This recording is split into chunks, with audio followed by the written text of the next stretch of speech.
Bienvenidos a un nuevo programa de Buenas Noticias. Y hoy empezamos con una sorprendente: demasiada basura espacial, demasiada basura en órbita en el espacio. Así es, supone un peligro para naves y para los 800 satélites que hay en órbita para los servicios a nuestro planeta. Se concentra esa basura en algunas zonas, pero a veces está bastante repartida.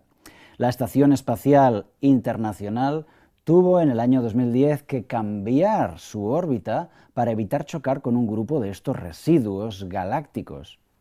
Son restos de satélites y una gran cantidad de explosiones y de otros residuos. Lo más curioso que se ha encontrado flotando en la atmósfera es una mochila y una lámpara de sobremesa. Nadie sabe cómo llegaron ahí.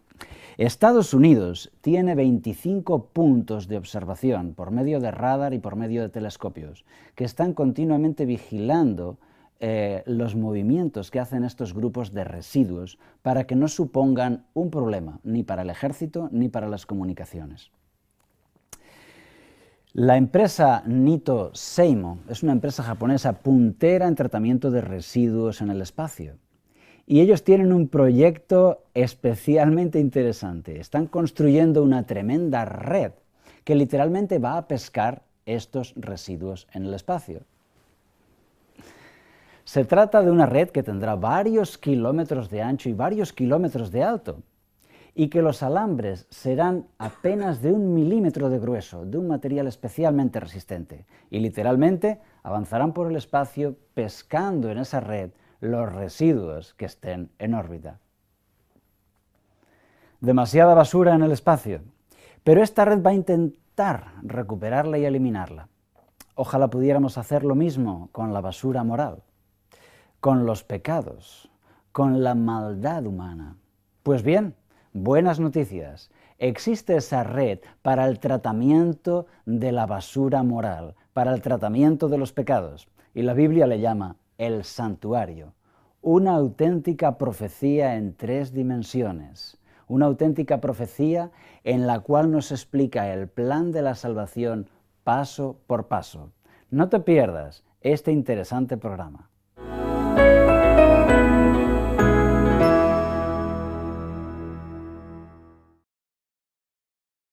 En un cajero automático de banco, los números están simbolizando una realidad. Nuestro dinero, el dinero en nuestra cuenta. De manera que esos signos que aparecen en la pantalla representan algo eficaz, efectivo, que es, al final, dinero en efectivo. Los símbolos del santuario israelita funcionan de la misma forma. Son símbolos proféticos que nos enseñan una realidad gloriosa, nos enseñan una experiencia espiritual profunda que tú puedes vivir, expresada en símbolos para ser vivida en la realidad de tu experiencia personal.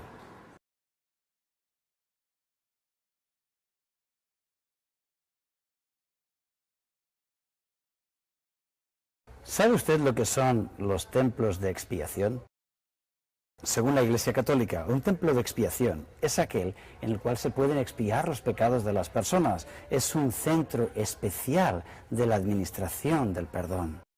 La condición es que ese templo debe ser edificado exclusivamente con donativos, ofrendas voluntarias del pueblo. Ahora bien, en todas las culturas, en los 5 continentes, las personas se dirigen por millones a lugares que ellos consideran santuarios, en busca de obtener algún beneficio espiritual. Según la Biblia, el único santuario verdadero es el que está en el cielo, donde allí Jesucristo nos ayuda e intercede por nosotros para darnos un beneficio espiritual. Aparte de todas las leyendas y mitos que hay en este mundo, tú puedes confiar en el santuario que está en el cielo.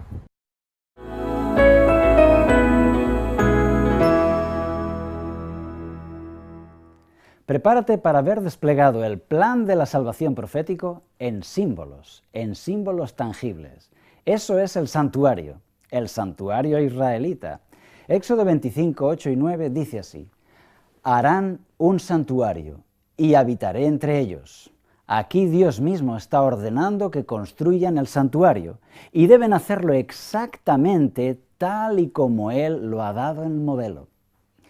Conforme a todo lo que yo te muestre, el diseño del tabernáculo y de sus utensilios, así lo haréis. ¿Por qué era tan importante seguir ese modelo preciso? Sin duda porque cada uno de sus detalles iba a representar algo importante en la realidad. Por eso Éxodo 25:40 dice: y cuida de hacer todo conforme al modelo que te ha sido mostrado en el monte. Esta es una imagen del santuario israelita. Resulta impresionante ver esa columna de fuego sobre el arca que daba luz durante la noche y calor alrededor del santuario. Era un milagro que se producía todos los días según el relato de la Biblia. Podemos ver en el extremo derecho del santuario el altar del sacrificio en llamas.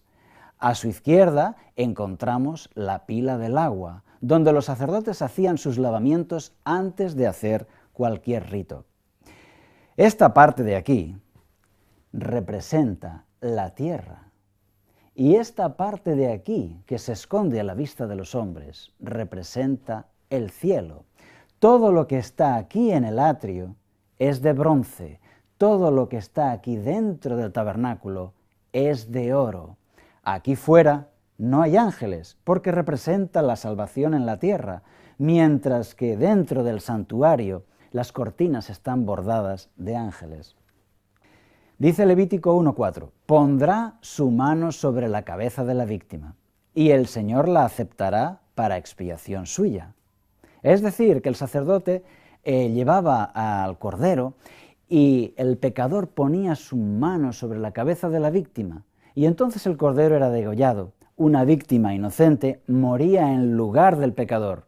La sangre era llevada al santuario, y de una forma didáctica, el pecado era transferido al santuario. Por eso, tal como vemos aquí en este dibujo, Jesucristo en la tierra primero pasó por el bautismo, hizo ese lavamiento ritual que hacían los sacerdotes, para luego morir en la cruz, en el lugar del altar, donde el Cordero de Dios quita el pecado del mundo, donde se ofrece su sacrificio en favor de los pecadores. Juan 1:29 así lo dice: este es el Cordero de Dios que quita el pecado del mundo. Y esto lo dijo de Jesucristo, nuestro Salvador. Él ocupó su lugar en el altar del sacrificio. Por eso el santuario es la forma en que Dios trata con toda esa basura moral, con el pecado del hombre.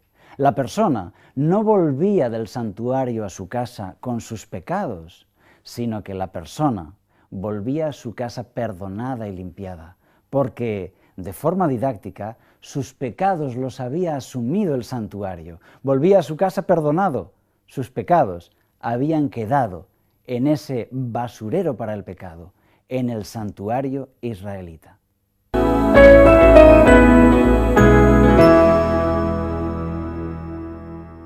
Continuamos viendo esta maravillosa profecía en 3 dimensiones, el santuario israelita. Ya hemos visto cómo en el atrio estaba la fuente del agua y el altar del sacrificio, simbolizando que ahí Jesús fue sacrificado por nosotros, ganando nuestra salvación. De esta forma, el santuario asumía los pecados de la persona y la persona volvía a su casa perdonada. Por eso es muy importante que tú hagas lo mismo, que tus pecados los asuma el santuario y no cargues con ellos, sino que recibas el perdón. Los pecados, como la basura, tienen que ir al basurero. La basura se pone en el basurero. No debes cargar con ella, no debes echarla por ahí. De la misma manera, tus malas actitudes, tus pensamientos negativos, todo lo que llamamos pecado o egoísmo, debes echarlo en el basurero. Y para eso Dios ha provisto que mediante la oración tus pecados los asuma el santuario y tú quedes perdonado y limpiado. ¿Cómo? La Biblia lo enseña claramente. El santuario es una muestra del verdadero santuario que está en el cielo. Así dice Hebreos 9:11.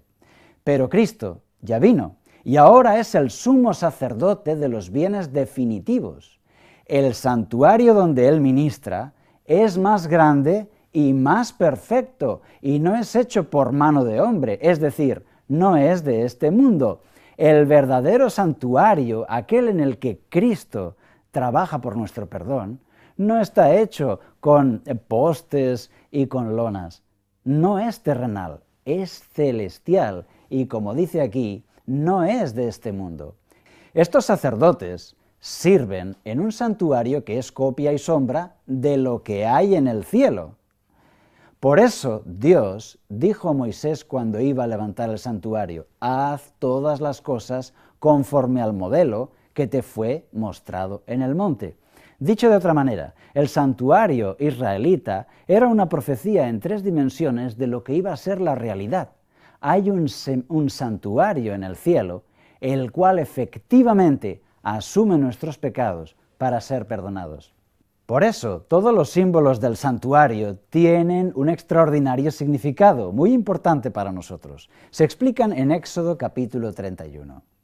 El primero de ellos es el candelabro, ese fantástico candelabro de 7 brazos que vemos a la izquierda. A la derecha vemos la mesa de los panes de la proposición, y en un lugar preferente, en el centro, estaba al fondo el altar del incienso. Vamos a ver en detalle cada uno de ellos. Aquí tenemos otra visión de la misma habitación. A esta sala se llama el lugar santo y a esta de aquí detrás de la cortina el lugar santísimo.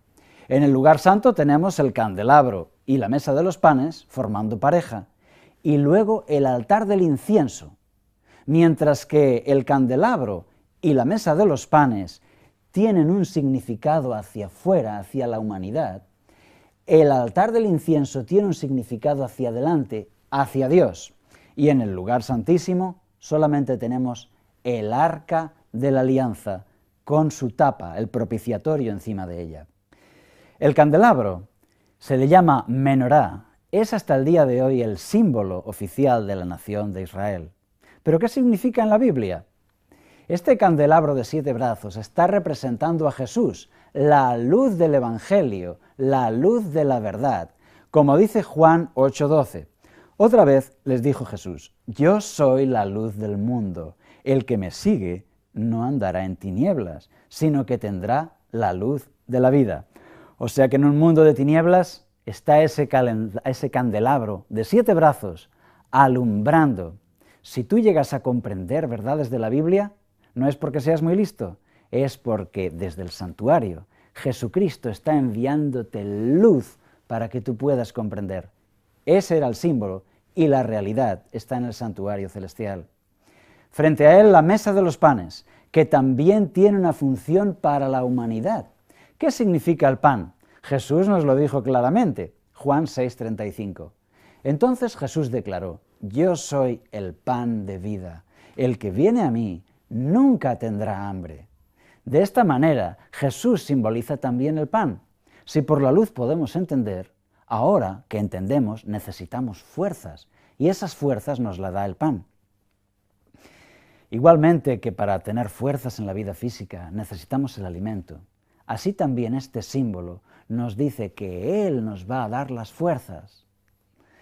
Si tú te sientes a veces débil, que no eres capaz de afrontar la vida, que no eres capaz de hacer las cosas con una ética correcta, tú puedes orar y desde ese santuario en el cielo, Jesús te va a hacer llegar ese pan, alimento espiritual, fuerzas para hacer lo correcto.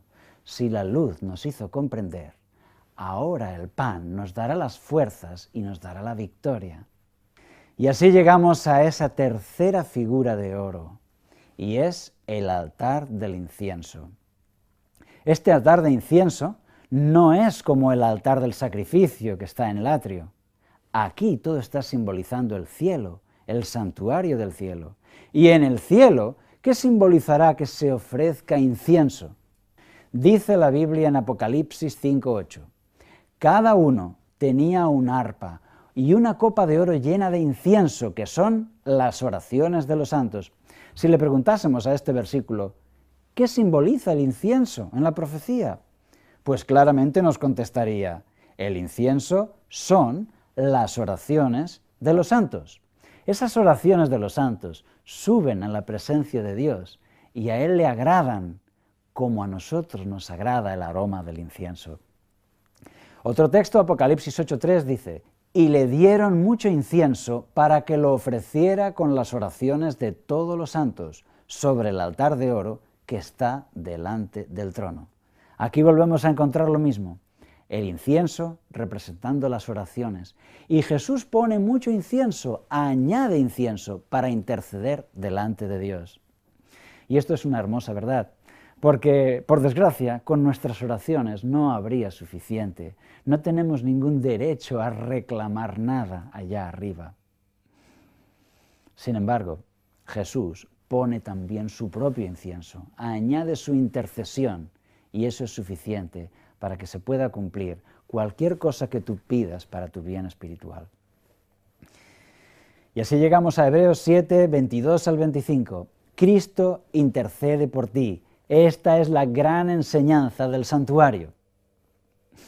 Dos enseñanzas principales hemos visto ya. La primera, el santuario asume los pecados y tú te vas perdonado. Segunda, Jesús intercede en el santuario del cielo por nosotros. Nos hace llegar luz, nos hace llegar alimento y fuerza espiritual. Y ahora también intercede por nuestros pecados. Hebreos 8, del 1 al 2 dice: lo principal de lo que venimos diciendo es que tenemos un sumo sacerdote que se sentó a la diestra del trono de la majestad en el cielo. Quizás si le preguntáramos a la Biblia, pero bueno, ¿cuál es el punto principal de todo esto del santuario? La respuesta está aquí. Lo principal de lo que venimos diciendo es que tenemos un sumo sacerdote que se sentó a la diestra del trono de la majestad del cielo y es ministro del santuario, de aquel verdadero santuario que el Señor levantó y no el hombre. De manera que el punto principal de todo este tema es que Jesús está allí arriba por nosotros. En el santuario terrenal israelita, el sumo sacerdote quemaba incienso en la presencia de Dios, pidiendo perdón por los pecados del pueblo. Pero en el santuario verdadero, en el que está en el cielo, nuestro sumo sacerdote, Jesucristo, en la realidad, está ofreciendo su intercesión y pide a Dios por nosotros, diciéndole más o menos: sí, ellos han fallado, pero yo no, yo pongo mi sangre por ellos, acepta mi obediencia en lugar de la de ellos. Y así es como tú recibes el perdón. La Voz de la Esperanza te invita a través de su página web vozesperanza.com a descubrir 4 interesantes cursos por Internet de forma totalmente gratuita y sin compromiso. Curso La Biblia habla. ¿Quieres conocer más de la Biblia y disfrutar de todas las bendiciones que ella puede aportar a tu vida? Entonces este es el curso perfecto para ti. Curso Tesoros de Vida, para estudiar la Palabra de Dios desde la moderna perspectiva del siglo XXI. Curso Salud y Vida. ¿Quieres aprender a disfrutar cuidándote? Entonces, ¿a qué esperas? Apúntate ya. Curso La Fe de Jesús. Estudios bíblicos de ayer, de hoy y de siempre. Ya sabes, visita hoy vozesperanza.com y disfruta a través de la red de nuestros cursos gratuitos. vozesperanza.com. Y aquí vamos a ver el último aspecto de esta profecía en 3 dimensiones, el santuario israelita, el plan de la salvación desplegado en estos símbolos fantásticos. Tenemos aquí en el atrio, a la vista de todo el pueblo, tenemos el altar del sacrificio y la pila del agua. La pila del agua representando el bautismo de Jesús y el altar del sacrificio representando su sacrificio en la cruz. Y ahora entramos en el tabernáculo, lo que representa el cielo, este fantástico lugar que tiene las cortinas y techos bordados de ángeles dorados. Las paredes de oro, chapadas de oro, reflejan esos ángeles por todas partes y dan brillos dorados a esa luz, creando un ambiente bien especial. Esto representa el cielo. ¿Y qué encontramos en el cielo? El santuario israelita representa lo que hay en el santuario celestial. De manera que el candelabro representa que la luz nos llega a nosotros y también la mesa de los panes nos enseña que es enviado pan para que tengamos fuerzas. En esta otra imagen podemos ver el cuadro completo, el lugar santo y el lugar santísimo. En el lugar santo están estos tres muebles. El altar de incienso sirve para quemar incienso delante del arca de la alianza. Y ahora llegamos al punto culminante de este estudio, el arca de la alianza. En una habitación perfectamente cúbica, de 4,4 metros en todas direcciones, hay un único mueble, el arca de la alianza. La Biblia dice que el arca de la alianza tenía dos partes, el arca y el propiciatorio. El propiciatorio es lo que cubre, la tapa. Pero no es una simple tapa, es una pieza de oro macizo tallado de una sola pieza, que tiene cornisas a todo alrededor y tiene dos figuras de ángeles. Es una extraordinaria obra de arte, es una joya gigante. ¿Y por qué Dios pondría más detalle y más exquisitez en el propiciatorio que en el arca misma? Porque su significado es todavía más glorioso que el del arca. ¿Qué es lo que se guardaba en el arca? Los 10 mandamientos, básicamente, aunque luego se colocaron otras cosas.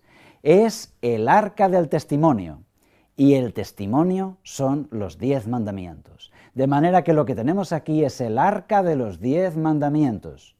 ¿Y el propiciatorio? ¿Qué significa? Pues el propiciatorio tiene la función de que el sumo sacerdote derrame sangre sobre él para conseguir el perdón. En el último día ritual del año, que se conoce popularmente como el Yom Kippur, el sumo sacerdote entraba en ese lugar santísimo frente al arca y derramaba la sangre de la víctima sobre el propiciatorio. De esa manera, los pecados quedaban simbólicamente pagados con esa sangre y el pueblo era perdonado. Y se llama propiciatorio precisamente porque hace a Dios propicio. Por eso esa pieza que recibe la sangre del sacrificio está simbolizando la gracia de Jesús, que recibe la sangre del Cordero sin mancha y consigue nuestro perdón. De tal manera que el arca simboliza la ley y tiene los 10 mandamientos, pero el propiciatorio simboliza la gracia y recibe la sangre del perdón, la ley y la gracia. Y de esta manera Dios ha querido mostrarse a los hombres, la ley y la gracia, porque eso es lo que necesitamos. Necesitamos que Dios nos trate de esta forma, con la ley y con la gracia. De esta forma, en Apocalipsis, en el santuario verdadero, el apóstol Juan vio en visión no el arca en ese lugar, sino el trono de Dios. Y el trono de Dios está representado en esta profecía en 3D por el arca de la alianza, la ley y la gracia. Así es nuestro Dios. Y en la forma de tratar a la gente, ha decidido hacerlo así, en una mano la ley y en otra mano la gracia. Por eso, querido amigo, si alguien te dice, no, olvídate ya de la ley, no le escuches. Forma parte del carácter de Dios. Dios es justo. Dios cumple la ley. Y si por otro lado alguien te dice, no, hay que fijarse solo en la ley y no en la gracia, pues está igualmente equivocado. Porque Dios, para tratar contigo y conmigo, sabe que necesita hacerlo mediante la ley y la gracia. Por eso estoy contento de haber descubierto en la Biblia el mensaje de la ley y el mensaje de la gracia, que estaba en el Antiguo Testamento y que está también en el Nuevo. No todas las iglesias están enseñando la ley y la gracia. Si la tuya no lo hace, busca una iglesia que enseñe el mensaje bíblico de la ley y la gracia, el Evangelio completo. El alcalde puso a su hijo en la cárcel. ¿Cómo? ¿Cómo es posible? Bien, muy sencillo. A aquel niño se le había advertido repetidas veces que no fuese a los campos a robar fruta. Y él había decidido hacerlo. Pero ya sabemos lo que pasa con los amigos. Los amiguitos fueron a robar fruta y él les acompañó, con tan mala fortuna que el dueño de la finca le agarró, y no era la primera vez. Así que su padre, que era el alcalde de la ciudad, avergonzado, agarró a su hijo y le dijo, mira, tú has robado, ¿eh? Tú has robado, y sabes que eso es un delito, ¿verdad? Sabes que por robar se va a la cárcel, ¿verdad? El niño estaba así asustado. Y le dijo, pues vas a ir a la cárcel como van los ladrones. ¡Oh! El niño no podía creerlo. El alcalde agarró de la ropa a su hijo, le llevó al ayuntamiento y le metió en el calabozo de la policía municipal. Hecho real.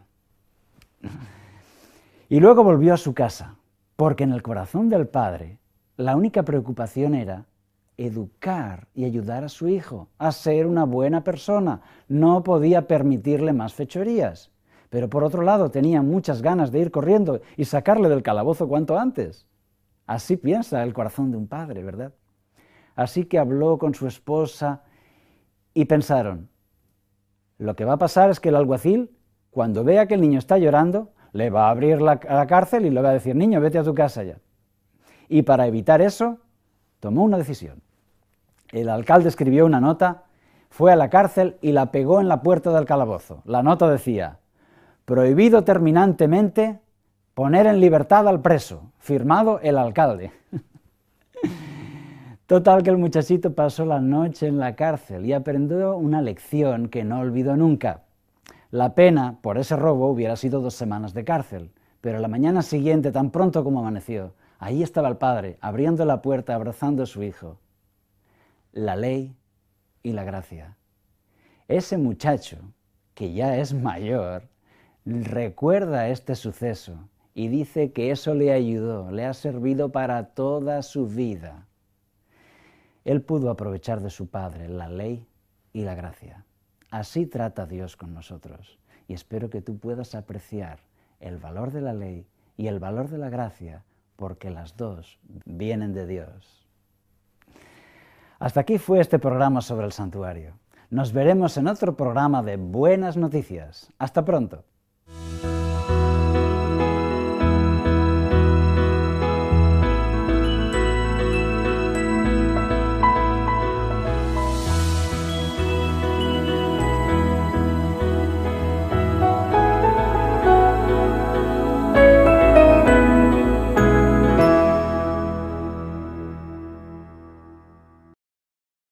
Para de sobremesa. Nadie sabe cómo llegaron ahí.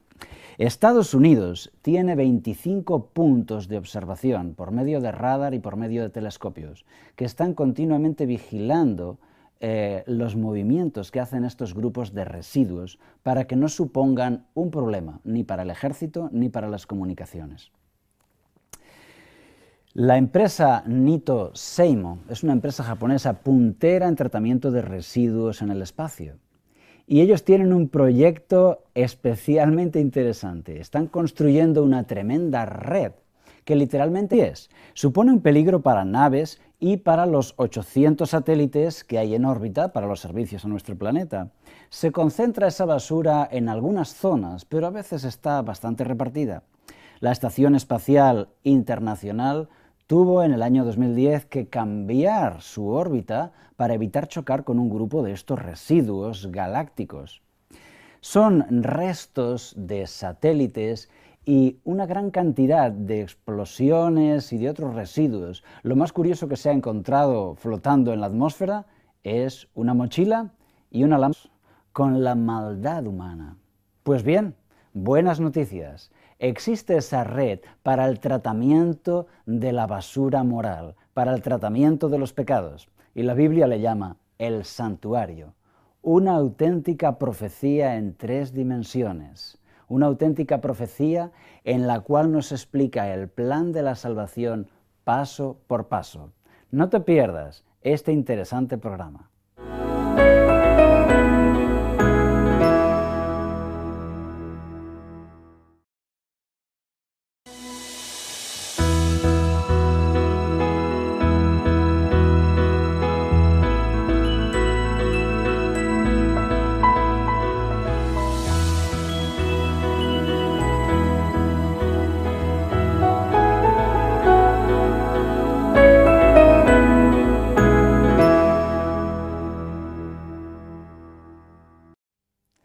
Bienvenidos a un nuevo programa de Buenas Noticias. Y hoy empezamos con una sorprendente: demasiada basura espacial, demasiada basura en órbita en el espacio.